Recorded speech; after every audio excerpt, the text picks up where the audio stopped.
कि किसी भी संस्था में ऑडिटर की अहम भूमिका रहती है।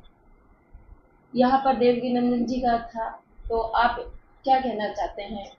आप ऑडिटर के रूप में देवकी जी से बेहतर व्यक्ति मैं नहीं समझता कि कोई और हमारे टीम में या हमारे इसमें क्षेत्र में है। और वो अनेक वर्षों से ऑडिटर के रूप में काम भी करते आए हैं। दीपक जी को हम लोगों ने ऑडिटर का फॉर्म भरवाया था, और यदि देवकी जी सामने होते तो शायद हम दीपक जी से फार्म वापस भी करवा लेते कि चलो, एक सम्मानित व्यक्ति हैं और अनेक वर्षों से सेवा करते आए हैं इस पद पे, और वो बड़े ज्ञानी भी हैं, तो उनको मना लेते। पर ये बड़े दुख की बात है कि एक ऐसे व्यक्ति को उन्होंने ऑडिटर के लिए खड़ा किया जो ना तो सीए है और ना ही इस क्षेत्र में कोई उनको इस बात का कोई अनुभव है, या मैं सीधे शब्दों में कहूँ तो उन्हें इस तरह के काम का कोई ज्ञान भी नहीं है, एक्सपीरियंस नहीं। कोई अनुभव नहीं है, कोई ज्ञान नहीं है। हमारे दीपक जी तो सब जानते हैं कितने बहुत बड़े सीए हैं, तो ये चीज थोड़ी सी हमारी तो कम समझ में आई कि उन्होंने ऑडिटर के साथ न्याय नहीं किया। और आपका कहने का मतलब ये है, जो ऑडिटर वो लेकर आ रहे हैं उनको सीए की जो जिम्मेदारी होती है उसका अनुभव कम है या है नहीं? नहीं, है ही नहीं जी, है ही नहीं। कम क्या, अनिल जी को मैं बहुत तरह जानता हूँ, कोई ऐसा नहीं है कि मैं उन्हें जानता नहीं है। अनुभव जो चीज़ नहीं है वो नहीं है। तो वो हमारे लिए, मैं शुरू से कहता रहा हूँ, हमारे लिए मंदिर का हित सर्वोपरि है।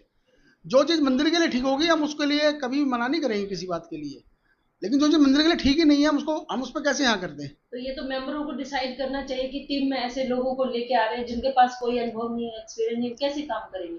बात वही आ गई ना मैडम कि अल्टीमेटली हमें लोग यही तो समझ नहीं आ रहा, जिनके पास 11 लोग पूरे नहीं हो रहे, तो मुझको तो लगता है इन्होंने ये शायद खाना पूर्ति करी है कि चल भाई जो मिला उसी को पकड़ा और फार्म भरवा दिया। आप अपनी 11 की टीम का परिचय देंगे थोड़ा?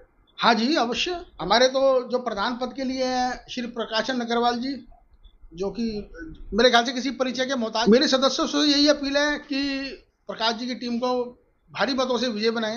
आप अपना परिचय दीजिए। मैं संजय गर्ग, श्री शिव मंदिर सनातन धर्म सभा जयदेव पार्क भगवान दास नगर में जो चुनाव हो रहे हैं उसके लिए मंत्री पद का प्रत्याशी हूँ।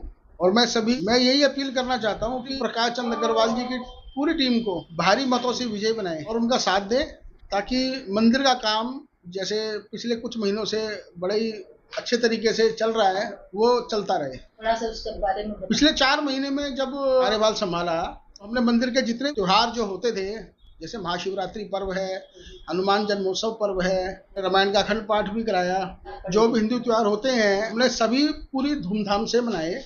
उसमें बिना किसी भेदभाव के कि आने वाला कोई भी व्यक्ति चाहे वो मंदिर का सदस्य है या नहीं है, हमने सबको यजमान की भूमिका में भी शामिल होने का पूरा मौका दिया और बहुत से लोग शामिल भी हुए और लोगों ने हमें इस बात के लिए काफी अप्रिशिएट भी किया। खर्चा हुआ है मंदिर खजाने से हुआ है या फिर कैसे? गल्ला तो हमने जब से हम आए हैं हमने तो खोला ही नहीं एक बार भी, ना ही हमने कोई मंदिर का फंड का इस्तेमाल किया। हमने तो जितने भी त्योहार किए हैं वो सब आप जैसे दान दाताओं से ही दान लेके या अपनी जो जेब से डाल के ही सारा काम हम लोगों ने चलाया है।